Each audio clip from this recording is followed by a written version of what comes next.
আমি সবসময় একটা কথা বলি আপনাকে, আশা রাখতে হবে যারা আমরা দর্শক, আর সবচেয়ে বড় ইম্পর্টেন্ট প্লেয়াররা কি চিন্তা করে।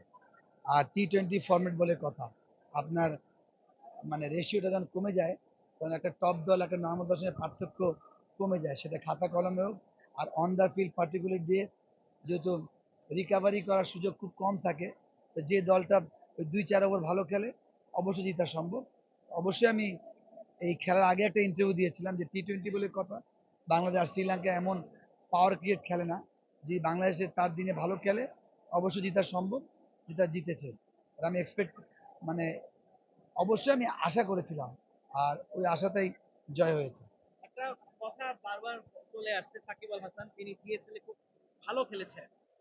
একটা প্রশ্ন আসছে যে একটা রুমার ছড়িয়েছে যে সাকিবকে অ্যাওয়ে সিরিজে যদি অ্যাভেলেবল করা যায় বাংলাদেশের জন্য এটা ভালো।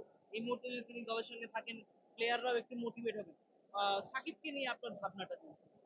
দেখেন প্রফেশনাল লেভেলে মানে এটা অল্প অল্প কাজ করে মোটিভেট বলেন, বিশ্বাস বলেন বা মেন্টর বলেন, টপ কোচ বলেন, টপ লেভেলে আমি মনে করি সাকিব যে টাইপের পারফর্মার বাংলাদেশের জন্য অলওয়েজ, ওয়ার্ল্ডে তো আছেই, বাংলাদেশ অলওয়েজ ও একটা কি রোল প্লে করে।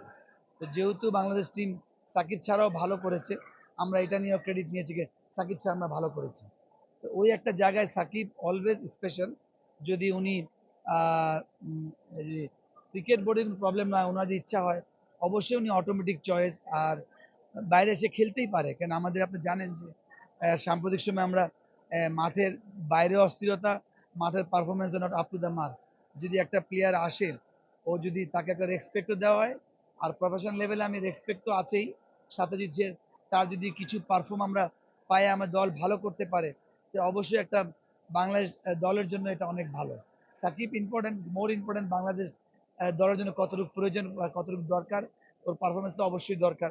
যদি অ্যাওয়েতে খেললে, এটা আমি মনে করি যে মন্দ কিছু নয়, অবশ্যই এটা একটা ভালো দিকই হবে। T twenty is all about intent and impact. আমরা শান্তকে টি-টোয়েন্টিতে রাখিনি। মিরাজ কি টি-টোয়েন্টি দলের মানে 11-এ থাকা উচিত কিনা? মিরাজকে কি রাখা উচিত নাকি অন্য কাউকে ট্রাই করা উচিত?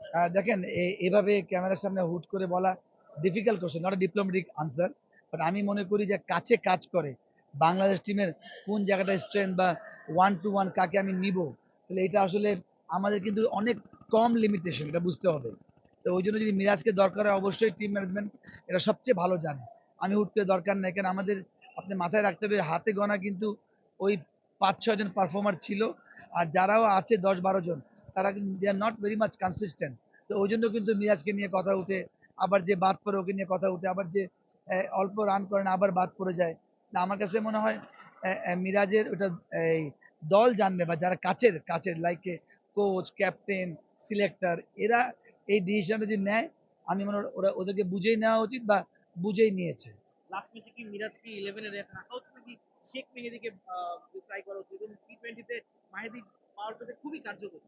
দেখেন দুই টাইপের প্লেয়ার, একজন মিডল অর্ডার ব্যাটিং করে, লো অর্ডার আর অফ স্পিনার, আর একজন পিওর টপ অর্ডার ব্যাটসম্যান। ওই জন্যই বলছি যে ওই সময় টিম কম্বিনেশন আমি মেহেদী মিরাজকে কোথায় খেলাচ্ছি আর শেখকে কোথায় খেলাচ্ছি। আমার মনে হয় ওইটাই যে আপনি ওপেনার একটাকে বাদ দিয়ে ওই জায়গায় খেলাবেন। আর আমি সবসময় বিশ্বাস করি টি-20 তো কোনো থাকে না, এই নাম্বার থাকে না, বাট যারা পিওর পিওর ব্যাটসম্যান তাদেরকে তাদের জায়গায় খেলানো উচিত, সেটা যে কোনো ফরম্যাটেই হোক। ওকে একদম ম্যাক্সিমামে চান্স দিয়ে যাতে ও স্যাটিসফাইড থাকে, দলও স্যাটিসফাইড থাকে। আমি ম্যাক্সিমাম স্যাটিসফাইড থাকে, ম্যাক্সিমামই সুযোগ দিয়েছি একটা প্লেয়ারকে। আহ, লিটনের রানে ফেরাটা মানে আপনাদের কাছে কতখানি স্বস্তি বা তার কাছেও কতখানি স্বস্তি? দেখেন প্রথমত হচ্ছে বাংলাদেশ, আমি অলওয়েজ চিন্তা করি, কেন উনি একটা এমন একটা খারাপ সময় যাচ্ছেন, চ্যাম্পিয়ন প্লেয়ার, নো ডাউট।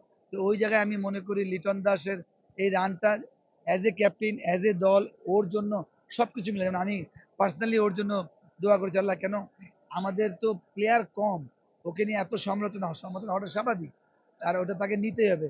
ওইটা নিয়ে যে উনি পারফর্ম করেছেন, এটা অনেক বড় পাওয়া। কেন ইন ফিউচার যে আমাদের বাংলাদেশের খেলা হবে, লিটনের রানটা খুব দরকার অ্যাজ এ ক্যাপ্টেন হিসাবে, অ্যাজ এ প্লেয়ার হিসাবে। অবশ্যই এটা খুব একটা মানে ভেরি গুড সাইন, পজিটিভ সাইনকে বাংলাদেশ যদি উনি কন্টিনিউ করতে পারে, এটা অবশ্যই আমাদের টি-20 ফর্মেটের জন্য খুব ভালোভাবে কাজে লাগবে, যেহেতু উনি ক্যাপ্টেন। পাকিস্তান পাকিস্তান সিরিজের আগে শ্রীলঙ্কা সিরিজের লাস্ট টি-টোয়েন্টিটা কতখানি ইম্পর্টেন্ট? সিরিজ জিতলে পাকিস্তান সিরিজের জন্য আমরা মোরালি অনেক বুস্ট আপ হবো, কি মনে করছেন? দেখেন আমাদের বাংলাদেশ টিমের জন্য আমরা এখনো সবসময় বলি 2 নাম্বার 3 নাম্বার দল হয়নি, আমরা অলওয়েজ স্ট্রাগলিং দল। প্রতিটা সিরিজ, প্রতিটা ম্যাচ, প্রতিটা রান আমাদের জন্য খুব ইম্পর্টেন্ট। তো এই যদি আমরা সিরিজটা জিততে পারি T20 এ, আমার কাছে মনে হয় এটা আমাদের ফিউচার ক্যালেন্ডারে হেল্প করবে।